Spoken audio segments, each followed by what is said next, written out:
لا إله إلا الله وأن محمدا عبده ورسوله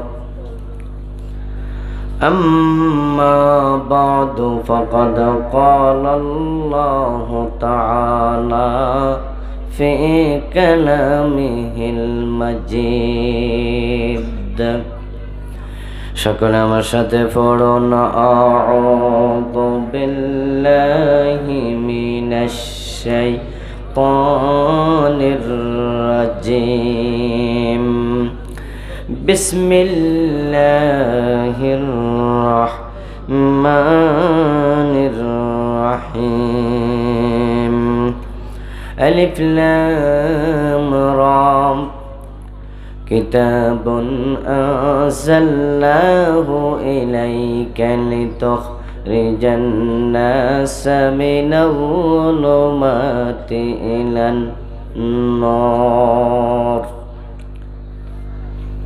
بإذن ربهم إلى صراط العزيز الحميد قال النبي صلى الله عليه وسلم الماهر بالقرآن مع السفرة الكرام البررة والذي يقرأ القرآن ويتتعتع فيه وهو عليه شاق له أجران أو كما قال النبي عليه الصلاة والسلام সকলে মেহেরবানি করে দরুদ ইব্রাহিম পড়ুন আল্লাহুম্মা সাল্লি আলা মুহাম্মাদিন ওয়া আলা আলি মুহাম্মাদিন কামা সাল্লাইতা আলা ইব্রাহিম ওয়া আলা আলি ইব্রাহিম ইন্নাকা হামিদুম মাজিদ আল্লাহুম্মা বারিক আলা মুহাম্মাদিন ওয়া আলা আলি মুহাম্মাদ কামা বারাকতা আলা ইব্রাহিম وعلى آل إبراهيم إنك حميد مجيد اللهم صل وسلم وبارك عليه বন্দরামপুর স্বতন্ত্র ইবতেদায়ী মাদ্রাসা ও জামিয়া ইসলামিয়া দারুস সুন্নাহ এতিমখানা কমপ্লেক্সের উদ্যোগে আয়োজিত আজকের 28তম বার্ষিক তাফসীরুল কোরআন মাহফিলের মুআজ্জাজ মুকাররম সম্মানীয় সভাপতি মুহতারাম আলহাজ আব্দুর রহিম মোল্লা সাহেব, আজকের মাহফিলের প্রধান অতিথি ৪ নং কড়িকান্দি ইউনিয়ন পরিষদের সম্মানীয় চেয়ারম্যান জননেতা জনাব মোহাম্মদ মহসিন ভূঁইয়া সাহেব, আল্লাহ তাদেরকে তার দ্বীনের জন্য কবুল করুন। আজকের মাহফিলের সম্মানীয় তাফসীর কারক, যিনি আমার পূর্বে অত্যন্ত চমৎকারভাবে কোরআন এবং হাদিস থেকে আলোচনা পেশ করেছেন, বিশিষ্ট মুফাসসির কোরআন মুহতারাম মাওলানা সাইফুল ইসলাম জিহাদি সাহেব, মুহতারাম মাওলানা আবু বকর সিদ্দিক আল কাশেমি সাহেব সহ অন্যান্য সম্মানীয় উলামায়ে কেরাম, জনাব মোহাম্মদ রাজা মিয়া সওদাগর সাহেব সহ অন্যান্য সম্মানীয় মেহমান বৃন্দ, ইসলাম প্রিয় তাওহীদি জনতা, পর্দার অন্তরালের সতী সাধবী মা ও বোনেরা, আপনারা কেমন আছেন? কেউ আর শুনতে শুনতে কি বেশি কাইল হয়ে গেছেন? সতেজ আছেন তো? দাঁড়িয়ে যারা আছেন কি দাঁড়িয়ে থাকবেন না একটু বসবেন? কিভাবে সুন্দর লাগে? দাঁড়ালে সুন্দর লাগে, বসলে জায়গা কিন্তু আছে। যেভাবে আমরা দেখতে পাচ্ছি এখান থেকে জায়গা কিন্তু আছে, শুধুমাত্র ভলান্টিয়ার যারা আছেন আপনারা দাঁড়িয়ে থাকেন, আপনারা সহযোগিতা করুন, অন্যদের বসাই দেন। হ্যাঁ, মোবাইল হাতে নিয়ে এখানে থাকলে তো ভলান্টিয়ার হওয়া যায় না, কাজ করে ভলান্টিয়ার হওয়া লাগবে। হ্যাঁ, অন্যদেরকে বসাই দেন। জি, কেউ আমরা দাঁড়িয়ে থাকবো না, আমরা সকলে বসে যাব। সামনে আসা দরকার নেই, যা আছে জায়গা এনাফ। হ্যাঁ, বরং যারা পাশ দিয়ে আসতে চায় সামনে এসে বসতে পারবে, কিছু খালি জায়গা সামনেও আছে।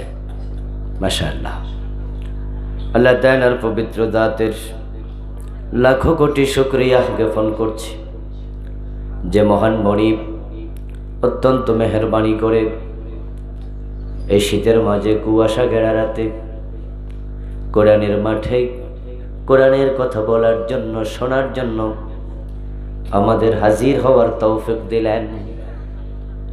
কৃতজ্ঞতা তাকে জানাই, করোনার বিপর্যস্ততার মাঝেও যিনি আমাদেরকে দয়া করে সুস্থ রাখলেন, কোরআনের কথা বলার মতো, শোনার মতো কোরআন মুখী হৃদয় দিলেন। এত সব নেয়ামতে যে মহান মনিব আমাদের ধন্য করলেন, আমরা আলোচনার শুরুতে মন প্রাণ উজাড় করে অন্তরের সবটুকুন শ্রদ্ধা এবং ভালোবাসা দিয়ে আমাদের মনিব আল্লাহ তাআলাকে শুকরিয়া জানাই, কৃতজ্ঞতা জানাই। সবাই মিলে জোরে জোরে একবার কালিমাতুশ শুকর পড়ি, আলহামদুলিল্লাহ। দুরূদ ও সালাম বিশ্বনবী সাইয়্যিদুল মুরসালিন, ইমামুনা ও কুদওয়াতুনা, হাবিবুনা ও সানাদুনা, তাবিবু কুলুবিনা, মুহাম্মাদুর রাসূলুল্লাহ সাল্লাল্লাহু আলাইহি ওয়াসাল্লামের উপর, সাহাবায়ে কেরাম ও শুহাদায়ে জামের আলা ইল্লিয়িন আল্লাহ তাআলার কাছে কামনা করছি, বলুন আমিন। সম্মানিত ভাইয়েরা, আমি আপনাদের সম্মুখে পবিত্র কোরআন মাজিদ থেকে সূরাত ইব্রাহিমের প্রথম আয়াতে কারিমা তেলাওয়াত করেছি। বিশ্বনবীর পবিত্র মুখনুসৃত একখানা ছোট্ট হাদিসে নববী পাঠ করেছি। আল্লাহ তাআলা তৌফিক দান করলে এখান থেকে কিছু কথা বলবো। ওয়া মা তৌফিকি ইল্লা বিল্লাহ। আল্লাহ তাআলা বলছেন, আলিফ লাম রা, কিতাবুন আনজালনাহু ইলাইক। হে নবী, আমি আপনার কাছে এমন একটি কিতাব নাজিল করলাম, এমন এক কিতাব আমি নাজিল করেছি আপনার কাছে,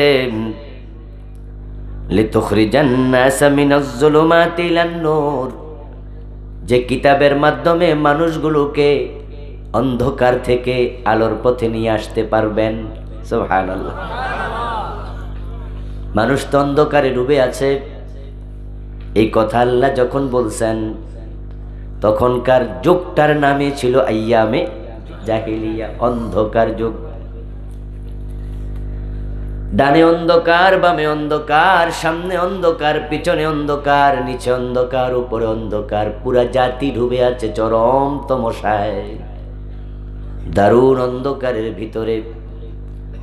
তাই তো পৃথিবীর সব মানুষ একমত, ওই যুগটাই হলো অন্ধকার যুগ। আল্লাহ তাআলা বলেন, আমি এমন এক কিতাব দিলাম ও নবী মুহাম্মদ সাল্লাল্লাহু আলাইহি ওয়াসাল্লাম, এই কিতাবটা হলো আলোকবর্তিকা। আমিনু বিল্লাহি ওয়া রাসূলিহি ওয়ান নূরিল্লাযী আনজালনা, আমি এটাকে আলো বানায়া নাজিল করছি। সুবহানাল্লাহ। জাল হাক্কু ওয়া যাহাকাল বাতিল, এই হক যখন এসে যাবে বাতিল থাকতে পারবে না। আলো আসলে অন্ধকার চলে যেতে বাধ্য। আমি আপনাকে আলোকবর্তিকা কিতাব দিলাম, যেই কিতাবের মাধ্যমে আপনি মানুষগুলোকে অন্ধকার থেকে আলোতে নিয়ে আসবেন। রাসূল কিতাব পেলেন, এর মাধ্যমে মানুষকে আলোর পথ দেখালেন।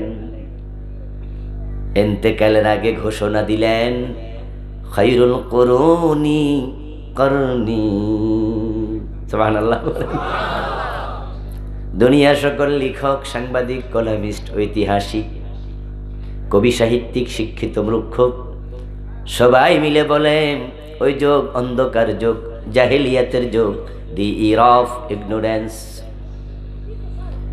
কিন্তু কোরআন আসার কিছুদিন ব্যবধানে কিছুদিন পরেই নবী মুহাম্মদ বলে গেলেন, খায়রুল কুরুনি করনি।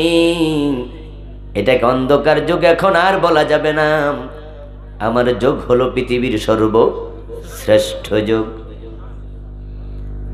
এমন এক যোগ আমি উপহার দিয়ে গেলাম, যেমন যোগ পৃথিবী কোনোদিন দেখেনি, কোনোদিন দেখার সম্ভাবনাও আর নেই। সেই কোরআন এখনো আমাদের কাছে হুবহু আগের মতো আছে না নাই? কিন্তু আমরা কি উত্তম যুগে আছি?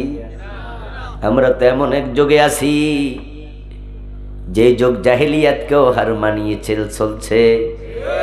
এখন স্বামীর সামনে তার স্ত্রী নিরাপদ নয়, কেড়ে নিয়ে 10 জন 8 জনে দর্শন করছে। আমরা এমন এক যুগে আছি যেই যুগে ও লেভেলে পড়ুয়া ক্লাস 9-এর মেয়েরাও মাদকাসক্ত হয় ঐশীর মতো। শুধু মদ খায় না, বাবা মাকে হত্যাও করে। আমরা এক চরম অন্ধকারে যাচ্ছি, দিন দিন আমরা যাচ্ছি নতুন এক জাহেলিয়াতের দিকে। অথচ আমাদের কাছে কোরআন হুবহু আগের মতোই আছে। রাসূলের কাছে কোরআন আসার পরে যুগ পরিবর্তন হলো, আর আমাদের কাছে কোরআন থাকা অবস্থায় আমরা অধঃপতনে যাচ্ছি। এই কারণ খুঁজে বের করতেই হবে। আমরা কেউ চাই না আমাদের সন্তানেরা চরিত্রহীন হোক। আমরা কেউ চাই না আমার কলিজার টুকরা সন্তান মাদকাসক্ত হোক। কোনো বাবা চায়? আমরা কেউ চাই না আমার সন্তান চোর হোক, ডাকাত হোক। কিন্তু আপনি না চাইলে কি হবে? ইউনিভার্সিটিগুলোর দিকে তাকায়া দেখেন, সেখানে শিক্ষিত তৈরি হয় কিন্তু মানুষ তৈরি হয় না। সেখানে মানুষ তৈরি হয় খুব কম। কারণ মানুষ তৈরি সিলেবাসে নাই। আমার বন্ধু মেডিকেলে ভর্তি হওয়ার পরে ফার্স্ট ইয়ার থেকে লাস্ট ইয়ার পর্যন্ত শরীরের যত চিকিৎসা দরকার, যত অনুষঙ্গ আছে শরীরে সব অনুষঙ্গ পড়ায়। চোখ নিয়ে লেখাপড়া হয়, নাক নিয়ে হয়, দিমাগ নিয়ে হয়, হাত নিয়ে হয়, পা নিয়ে হয়, ফুসফুস নিয়ে হয়। কিন্তু কলব যদি অসুস্থ হয়, কলব যদি নষ্ট হয়ে যায়, ওই লোকটা মানুষ থাকে না। কিন্তু মনোজগতের চিকিৎসা কই? কলবের চিকিৎসার জন্য যে কিতাব পড়ানো দরকার ফার্স্ট ইয়ার থেকে লাস্ট ইয়ার পর্যন্ত, ওই কোরআন সিলেবাসে 1 নাম্বারও নেই। এজন্য আমরা এমবিবিএস পাচ্ছি, অভাব নাই এমবিবিএস ডাক্তার। আজ থেকে 30 বছর পিছনে যান, তামাম থানা এমবিবিএস ডাক্তার 1-2 জন খুঁজে পাওয়া কঠিন ছিল। আর এখন এমবিবিএস তো ঘরে ঘরে হয়ে যাচ্ছে। কুমিল্লা শহরে গেলে দেখবেন রোগীর চেয়ে হাসপাতাল বেশি। ওরে বাবা রে বাবা, রাস্তার এ পাশে ও পাশে অভাব নাই হাসপাতাল, ডাক্তারের অভাব নাই। এমবিবিএস বেড়েছে, ভালো মানুষ বাড়ে নাই। তাই দেখা যায় ডাকাত যেমন চুরি নিয়ে অপেক্ষা করে টাকাওয়ালার টাকার জন্য, ঠিক আমাদের অধিকাংশ ডাক্তারও হাসপাতালে বেলেট নিয়ে অপেক্ষা করে মহিলাদের পেট কাটার জন্য। অধিকাংশ ভালো আছে, সংখ্যায় খুব খুব কম। এখন ইঞ্জিনিয়ারের অভাব নাই। আগে ছিল শুধু বুয়েট, আর বাকি তামাম বাংলাদেশে সব ছিল ডিপ্লোমা। কিন্তু এখন বুয়েট, সুয়েট, রুয়েট, কুয়েট, ডুয়েট আছে না? ইঞ্জিনিয়ার বেড়েছে অনেক। আগে বিচ্ছে ইঞ্জিনিয়ার পুরা থানায় একজন পাওয়া যেত না, এখন ডজন ডজন ইঞ্জিনিয়ার পাওয়া যায়। কত ইঞ্জিনিয়ার চাকরি পায় না, বেকার থাকে। আমার নিজের পরিচিত আছে, চাকরি দিতে পারতেছি না, পাশ করে বসে আছে ইঞ্জিনিয়ার। আমার বন্ধু ইঞ্জিনিয়ারের অভাব নাই, কিন্তু ভালো মানুষ খুব কম, মানুষ হচ্ছে না।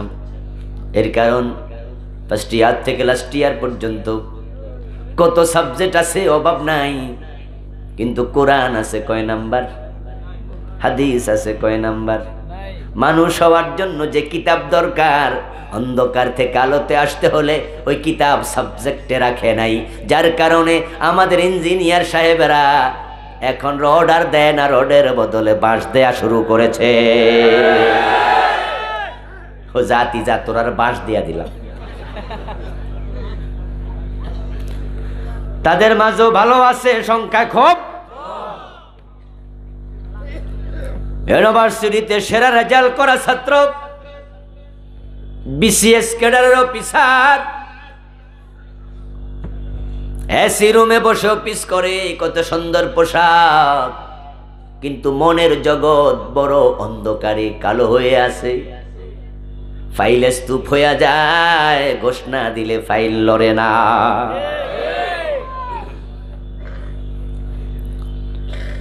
অফিসগুলোতে দেখা যায় গেলে এক এক চেয়ারে বসে আছে কিছু মানুষ, কিছু হায়না, কিছু বাঘ, কিছু বল্লক। অমানুষ মানুষ নয়।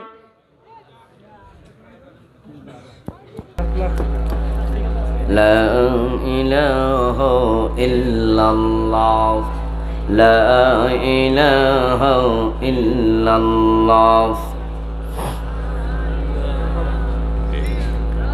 লা ইলাহা ইল্লাল্লাহ মুহাম্মাদুর রাসূলুল্লাহ।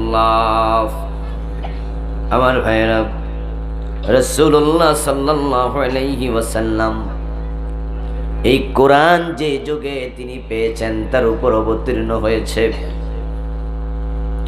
ওই যুগকে আমরা ইয়ামে জাহিলিয়া বললাম, অন্ধকার যুগ বললাম। আমার সাথে আপনারাও সবাই একমত, ওই যুগ অন্ধকার যুগ। কিন্তু বলুন তো, সেই যুগে কি দিনের বেলায় সূর্য উঠত না? কথা বলুন। সূর্য উঠত, কিন্তু সূর্য আলো দিত না, ঠিক না? সেই যুগে রাতের বেলা চাঁদ উঠত না, চাঁদে কি আলো ছিল না? তো কেমনে অন্ধকার যুগ হলো? আসলে ব্যাপার হলো, আলো বলতে আমরা সাধারণ আলোকে বুঝি, এখানে অন্ধকার বলতে সাধারণ আলো অন্ধকার বোঝানো হয় নাই, বরং বোঝানো হয়েছে মানুষগুলোর মনের জগতের অন্ধকার। তাদের মনের মাঝে সভ্যতার আলো ছিল না। সে মানুষগুলো এতটাই অমানুষ ছিল, তারা নিচে নামতে নামতে এত নিচে নেমেছে, যার নিচে নামার আর কোনো জায়গা বাকি ছিল না। বাবা মা ছেলে মেয়ে এক জায়গায় বসে মদ পান করে মাতলামি করত। মেয়ে জন্ম নিয়েছে, তার অপরাধ, মেয়ে হলো কেন, তাই মেয়েটাকে বাবা জীবিত কবর দিত। যুবতী নারীকে তার বাবার সামনে হায়নার দল ইজ্জত লুটে নিত, দিনে দুপুরে দর্শন করত। বাবা বিচার পাওয়া দূরের কথা, বিচার ছাওয়ার জায়গাটাও ছিল না। চুরি এবং ডাকাতিকে তারা পেশা হিসাবে স্বীকৃতি দিয়েছিল। শুধুমাত্র মেয়েটার ইজ্জত লুটে নিত না, তার গলার স্বর্ণ কানের স্বর্ণ কেড়ে নিত না। ওই যুগের মানুষগুলো মায়ের কোলের ছোট্ট বাচ্চাটাকেও কেড়ে নিয়ে লুট করে নিয়ে বাজারে গোলাম বানায়া বিক্রি করে দিত। দেহ নিরাপদ নয়, ইজ্জতের নিরাপত্তা নাই, সম্পদের নিরাপত্তা নাই, কোলের শিশুটারও নিরাপত্তা নাই। ঠুনকো বিষয় নিয়ে ঝগড়া লাইগা যুগের পর যুগ যুদ্ধ করত। ও গাছ মেলা চলাকালে কার ঘোড়া আগে কোপে পানি পান করবে তা নিয়ে ঝগড়া করে যুদ্ধ লেগে শেষে যুদ্ধ চলেছে 70 বছর 60 বছর। ঐতিহাসিকরা বলেন কয়েক যুগ, কোন কোন ঐতিহাসিক বলেন 40 বছর। শুরু করেছে দাদা, শেষ করেছে তার নাতি। হাজার হাজার মানুষ ওই যুদ্ধে মারা গেছে। মারামারি হানাহানি নিত্যদিনের অভ্যাস। সমাজে মানুষের বসবাসের কোনো অবস্থায় ছিল না, পরিবেশে ছিল না। তাদের আচার আচরণ দেখে হয়তো স্বয়ং শয়তান পর্যন্ত আশ্চর্য হয়ে বলতো, তোরা এত নিচে কেমনে নামলি? আমি শয়তানও তো অত নিচে নামতে পারবো না। রাসূল সাল্লাল্লাহু আলাইহি ওয়াসাল্লাম তাগড়া যুবক, তিনি 17 বছর বয়স। মাথা তুলে তাকায়া দেখেন ডানে বামে সামনে পিছে শুধু অন্ধকার। মানুষগুলো দিন দিন অন্ধকারে আরো ডুবে যাচ্ছে। ডুবন্ত সেই নৌকাকে একটু টেনে তোলার মানসিকতা নিয়ে নবী মুহাম্মদ সাল্লাল্লাহু আলাইহি ওয়াসাল্লাম সমবয়সী কিছু যুবককে সাথে নিলেন। একটা সমাজকে এইভাবে ডুবতে দেয়া যায় না। তাই আসো আমরা একটু টেনে তুলি, একা পারবো না, তাই সমন্বিত প্রয়াস প্রয়োজন। তাই যুবকদেরকে সাথে নিয়ে একটি সংগঠন বানালেন, নাম দিলেন হেল্পফুল ফজল। হেল্পফুল ফজল নাম দিয়ে রাসূল সাল্লাল্লাহু আলাইহি ওয়াসাল্লামের নেতৃত্বে একদল যুবক মানুষের বাড়িতে গিয়ে গিয়ে বলতে শুরু করলো, চুরি করো না, ডাকাতি করো না, মেয়েদেরকে জীবিত কবর দিও না, হত্যা দর্শন করো না, মদ পান করো না। এভাবে মেসেজ পৌঁছাতে থাকলেন, ভালো হও ভালো হও বলতে থাকলেন। বলতে বলতে বিশ্ব নবীর বয়স হয়ে গেল 40। শুরু করলেন চেষ্টা, বয়স যখন 17। চেষ্টা করতে করতে আজকে উনার বয়স হয়ে গেল 40। চলে গেল দীর্ঘ 23 বছর। 40 হলো মানুষের জীবনের টার্নিং পয়েন্ট। মানুষের শারীরিক গ্রোথনেস 40 পর্যন্ত ইনক্রিজ করতে থাকে, বাড়তে থাকে। কিন্তু 40-এ যাওয়ার পর ডাক্তাররাও সতর্ক করে দেয়, এখন আর আগের মতো খাওয়া দাওয়া করেন না, একটু হিসাব করেন, কারণ 40-এর পর ভাটার দিকে যাওয়া শুরু। 40 পর্যন্ত জোয়ার, 40-এর পরে ভাটা। 40 খুব ইম্পর্টেন্ট টাইম, জীবনের টার্নিং পয়েন্ট। রাসূল সাল্লাল্লাহু আলাইহি ওয়াসাল্লাম মুহাম্মদ ইবনে আব্দুল্লাহ পিছনে ফিরে তাকায়া দেখেন, হেল্পফুল ফজল দিয়া 23টা বছর চেষ্টা করলাম, রেজাল্ট কি দেখি? তাকায়া দেখে একজন চোর চুরি ছাড়ে নাই, হত্যা রাহাজানি ধর্ষণ চুরি ডাকাতি কিছুই বন্ধ হয় নাই। এখন কি করা যায়? বুদ্ধিমান মানুষ কখনো হতাশ হয় না, প্রয়োজনে কৌশল পরিবর্তন করে, ঠিক না? যারা সমাজ পরিবর্তন করে তারা হতাশ হইলে সমাজ পরিবর্তন হবে না। বাবা মা সন্তানের ব্যাপারে হতাশ হয় না। সন্তান যতই লেখাপড়া না করুক, যত দুষ্টামি করুক, বাবা মা তাকে বুঝায়, প্রয়োজনে থাপ্পড় দেয়, কিল দেয়, হুজুরের কাছে নেয়, হুজুর পিঠে চামড়া তুলে লাভেন, হাড্ডিটা আমার, মাংসটা আপনার।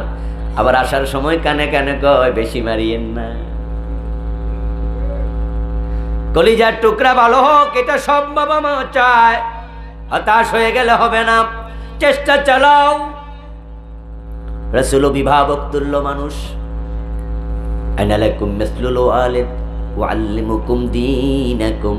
রাসূলুল্লাহ বলেছেন, আমি তোমাদের বাবার মতো, বাবার মতো। বাবা যেমন সন্তানকে দিন শিখায়, সভ্যতা শিখায়, আমিও তোমাদের দিন শিখাই। 40 বছর বয়স, নবী মুহাম্মদ সাল্লাল্লাহু আলাইহি ওয়াসাল্লাম পরিবর্তন করতে পারেননি সমাজের কিছুই। 23 বছরের প্রচেষ্টা ব্যর্থ। তাই তিনি ধ্যানে বসলেন, নতুন করে চিন্তায় বসে গেলেন, কি করা যায়। আমি ওষুধ দিলাম, জ্বর দেখেছি 103 ডিগ্রি। এক সপ্তাহ পরে রোগী আসার পরে দেখি জ্বর এখন 104 ডিগ্রি। কথা ছিল কমবে, উল্টা আরো।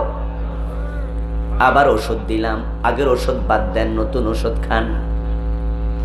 5 দিন পরে সে রিপোর্ট দেয়, স্যার জ্বর তো এখন 105। এখন একজন অভিজ্ঞ ডাক্তার রোগীরাই পালায়া যাবে না নতুন করে ভাববে? কথা বলেন, কথা বলেন। নিজে না বুঝলে অন্যের সাথে পরামর্শ করবে, ঠিক না? প্রয়োজনে মেডিকেল বোর্ড বসাবে। আমার টিচার প্রফেসর তার ফোন দেব, স্যার ঘটনাটা কি? এই ঔষধে তো এই রোগ সারার কথা, কিন্তু রোগীর তো সমস্যা, ডর তো আরো বাড়ে। নতুন করে পন্থা হবে, কৌশল হবে, চিন্তা হবে, ধ্যান হবে, ভাবতে হবে। হতাশ হওয়া যাবে না। বিশ্বনবী বসলেন ভাবনায়। নিজের বাড়ি মক্কা থেকে 3 মাইল দূরে গারে হেরা, তার একবারে চূড়া একটা ছোট্ট গুহা, ওই জাবালে নূরের গারে হেরায় রাসূল বসলেন ভাবতে, ধ্যানে বসলেন। এগুলো আমাদের জীবনের জন্য শিক্ষা। আমরা যারা সমাজ পরিবর্তন করতে চাই, আমরা যারা চাই আমার সন্তান চরিত্রহীন না হোক, কিন্তু যে মোবাইল বাহির হইছে, চরিত্রহীন হওয়ার জন্য আর কিছু লাগে না, একটা মোবাইল যথেষ্ট। সিনেমা দেখার জন্য এখন সিনেমা হলের প্রয়োজন আর নাই, মোবাইলে সিনেমা হল আছে না নাই? অ্যান্ড্রয়েড সেট, টাচ মোবাইল, যদি তুমি তোমার সন্তানকে নিয়ন্ত্রণ করতে না পারো ভাই, তোমার সন্তানের চরিত্র ধ্বংস করে জাহান্নামী বানানোর জন্য আর টাচ মোবাইল ছাড়া কিচ্ছু লাগবে না, একটা টাচ মোবাইল যথেষ্ট।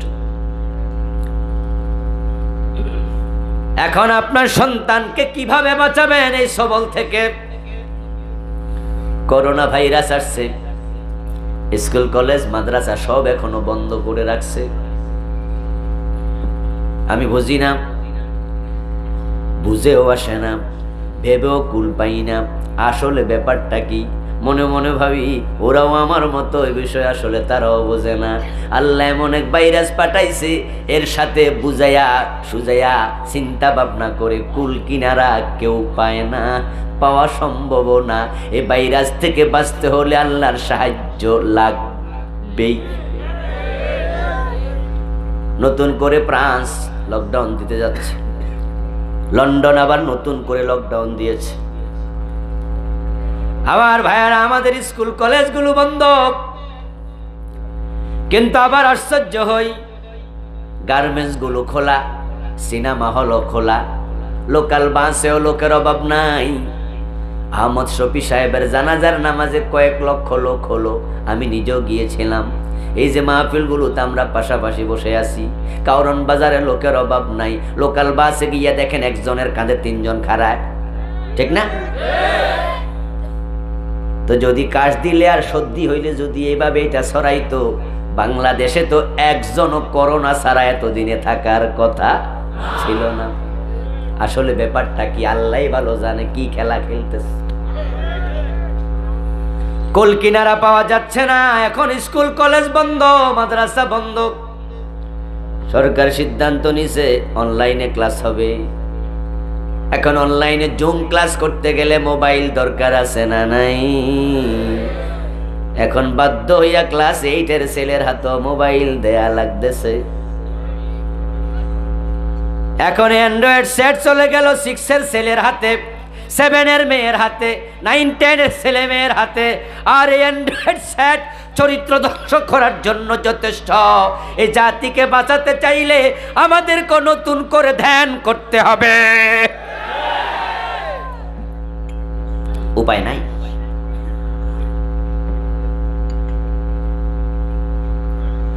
আমরা বিয়ের আগ পর্যন্ত নারী দেহের যে অংশগুলো নিয়ে আমরা কল্পনা করতে পারি নাই, জীবনে বিয়ের আগে এগুলো দেখা ভাবতেও পারি নাই। কিন্তু এখন এই মোবাইলগুলোর ভিতরে এগুলো সহজলভ্য হয়ে গেছে। এমন সহজলভ্য হয়ে গেল, এই যে ভিডিওতে রেকর্ড হচ্ছে, এগুলো আগামী দিন সকালে আপলোড হয়ে যাবে ইউটিউবে। এখন আপনারাও ঘরে বসে বসে মাঝে মাঝে আবুল কালাম আজাদ হুজুরের একটা ওয়াজ শুনি, মিজান আজহারির একটা ওয়াজ শুনি, শোনেন না? কিন্তু দেখা যায় ওয়াজ শোনার মাঝে এই ল্যাংটা বেড়ি হাজির। লাগাইলাম কি আর আইলো কি, ঠিক না বেঠে? আর আমি তো এটা চাই না, এর আইলো কেন? ও বন্ধু, ষড়যন্ত্র এখানে নয়, এর মাধ্যমে চরিত্রহীন করার জন্য বিজাতিরা অনেক আগে বীজ লাগাইয়া ফেলছে। ওই বীজ এখন বড় গাছ হইয়া গেছে।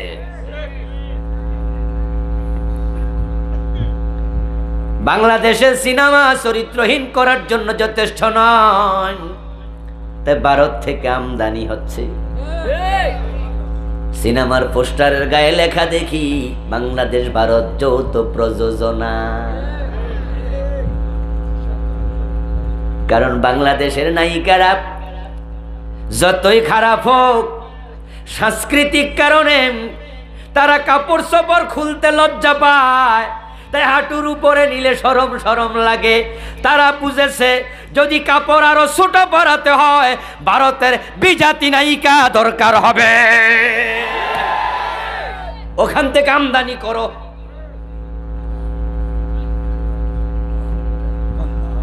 বাংলাদেশি সিনেমা দিয়া কবিরা গুনাহ করানো যায়, ইমান কেড়ে নেওয়া যায় না। সাংস্কৃতিক কারণে, সংস্কৃতি খুব ইম্পর্টেন্ট একটা জিনিস। আমার বন্ধু বাংলাদেশের নায়ক, সিনেমার মাঝে হয়েছে স্বামী, একজন নায়িকা হয়েছে তার স্ত্রী। এখন কোন বিষয় নিয়ে ঝগড়া লাইগা নায়কটা নায়িকারে দিছে লাঠি দিয়া মাইর। নায়িকা চিৎকার দিয়া আল্লাহ আল্লাহ আল্লাহ আমারে বাঁচাও, ও আল্লাহ তোমার কাছে বিচার দিলাম। সে যদি হাফ প্যান্ট পইরাও কয়, ডাকে কারে? কথা বলেন, কাকে? বিচার কার কাছে দেয়? আপনি তার হাফ প্যান্টের দিকে চাইছেন, হাঁটু দেখা যায়, পেট দেখা যায়, আপনার কবিরা গুনাহ হবে, কিন্তু ঈমান যাবে না। আর ভারতের সিনেমা যদি সাপ্লাই দেয়া যায়, ভগবান বলে ডাকবে, আল্লাহ থাকবে না, ঈমানটাও চলে যাবে।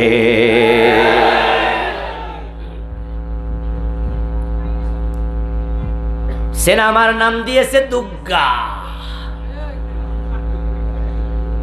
সিনেমা দেখার জন্য সিনেমা হলে যাওয়া দরকার নাই, রাস্তার মোড়ে মোড়ে এমন পোস্টার লাগায়, এমন জায়গায় লাগায়, কানা বেড়ারও চোখ যায়। চা দোকানে চা খাইতে ঢুকছেন, সিনেমার পোস্টার চা দোকানে আছে না নাই?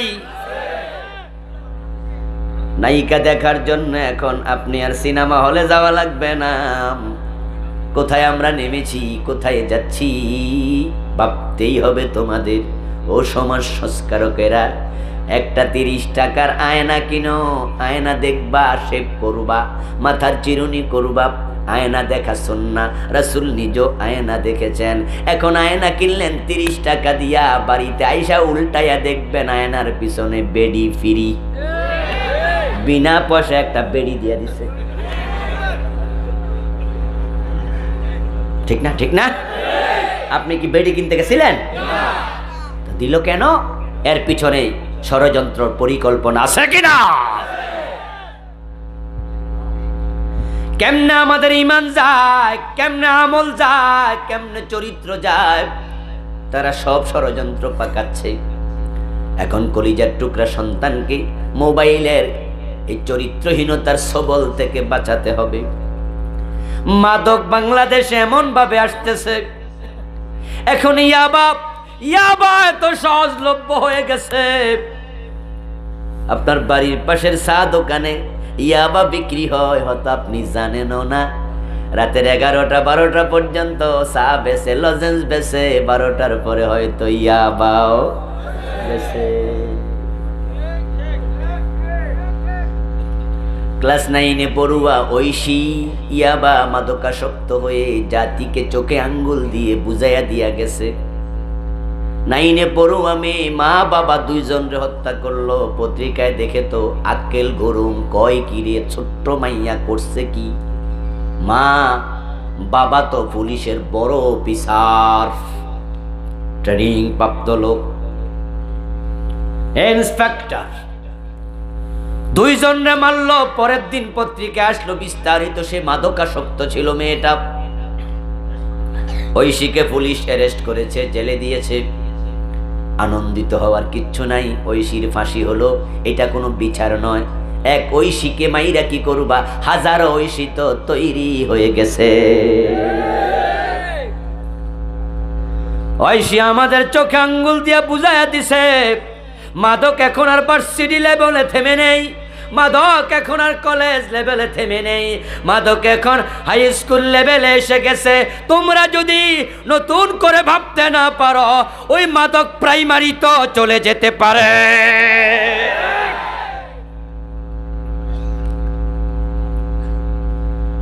আমাদের পাশের রাষ্ট্র ভারত, যাদেরকে আমরা খুব মহব্বত করি, স্বামী স্ত্রীর সম্পর্ক, আমরা এক কম্বলের নিচে ঘুমাই, যাদেরকে আমরা দেখলে তরি, নইলে মরি, নইলে পাগল হই। ওই আমাদের বন্ধু ভারত কি পাঠায়? গাঁজা পাঠায়, হেরোইন পাঠায়, ফেন্সিডেল পাঠায়।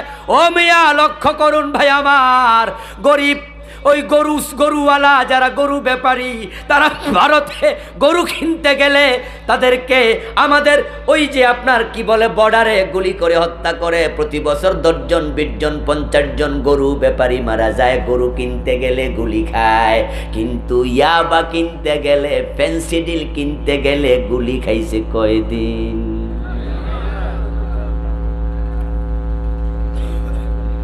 গরু কিনতে গেলে গুলি হয়, মাদক কিনতে গেলে গুলি হয় না।